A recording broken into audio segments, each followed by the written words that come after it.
papasok pa lang na mainit na balita, paghuli, pagtakip kay Atong Ang sa bansang Vietnam. Alright, welcome back to my YouTube channel. I'm Andy's Vlog.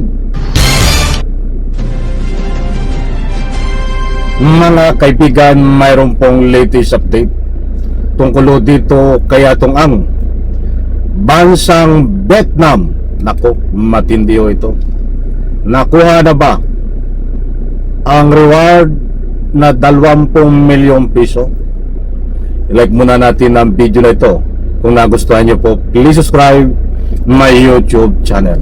Sa lahat po ng hindi nakakaalam, itong si Atong Ang ay ilang buwan na ho na nagtatago.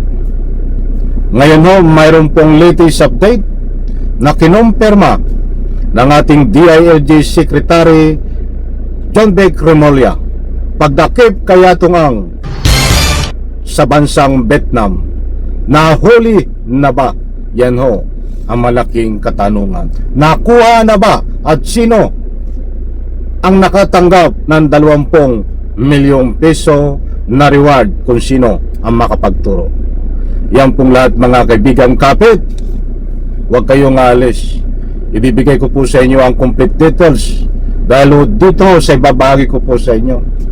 Ilang oras pa lang ang nakakaraan ngayong araw na ito, inilabas ang balita na yan na kinumpirma ng ating DILG John Vic Remulla na nasa bansang Vietnam itong nagtatago na si Atong Ang. Naku, matindi ito mga kaibigan. Ano na ang nangyari, mga mahal kong taga-subaybay? Nahuli na ba itong si Atong Ang? At sana huli siyempre sa bansang Vietnam. Ang usapin ho dito, pagdakip kay Atong Ang sa bansang Vietnam. Mga kaibigan, ito po, shoutout sa lahat. Ibabahagi ko po sa iyo. Kumusta po kayo? Eto, napakaliwanag po nito. Sa sabaw pa na mainit, ipaplas ko ho sa screen. Nandyan ho buhat sa News 5. Eto, babasahin ko po. Nandiyan ang larawan ni Atong Ang. Nasa Vietnam si Atong Ang. Maliwanag ho, hindi po tayo nagpapakalat ng anumang fake news. Ilang oras pa lang ang nakakaraan nitong balita na ito. Ayon nga dyan sa News 5 na kinumpirma ni DILG Secretary John Vic Remulla, nasa Vietnam si Atong Ang. Ano po ang kasunod, mga kaibigan? Ito po ang nilalaman. Nakatanggap. O naku, natanggap pala, nakatanggap po sila. Ano ang natanggap, mga kaibigan? O ito, babasahin ko po ng diretso. Nakatanggap ng impormasyon ang mga autoridad na sa Vietnam ang puganting negosyante na si Atong Ang. Ayon kay Interior Secretary John Vic Remulla. Maliwanag po, muli, hindi tayo nagpapakalat ng anumang fake news. Na maliwanag diyan na si Atong Ang ay kinumpirma ni John Vic Remulla na nasa Vietnam. Ano po ang nangyari, mga kaibigan? Kahit man nasaan lugar itong si Atong Ang, ay ano nga ang ginagawa? Mga nahuli na ba? Yung po ang tanong, di ba? Dahil marami ang naghihintay, marami ang nagtatanong kung nahuli na ba si Atong Ang, dahil may kumakalat to na nahuli na sa Vietnam. Ay para po sa lubos yung pangunawa, para hindi kayo mabiktima ng anumang fake news. Ito po ang katotohanan. Heto, babasahin ko po sa inyo. May intelligence reports parang 1 month ago ang dumating na intel sa amin. Ayon sa kalihim, anak lang katakot-takot. Ito pala ay 1 month ago na. Ay sa bagay, ay nung isang buwan pa lang ito. Ngayon na yan ang page na ba? April. Ilang sa'yo nakalagay dito may intelligence report parang 1 month ago ang dumating sa intel sa amin ayon sa kalihim. Sa ngayon hindi pa umano ito kumpirmado at patuloy pang biniverify ang impormasyon bago gumawa ng anumang aksyon. Naharap ang sa arrest warrant kaugnay ng kaso ng mga nawawalan sa bungero, si Atong Ang. Anak ng katakot-takot, akala ko ba naman nagpalabas ng report ng press conference itong si John B. Cremolya na pinapaalam niya na nasa Vietnam si Atong Ang. At ito pala ay 1 month ago pa ang nakakaraan ay hanggang ngayon po ay hindi pa nabiverify. I-verify pa lamang ho. Nandiyan pang isang larawan, Atong Ang, posibleng nasa Vietnam ayon kay Remulla.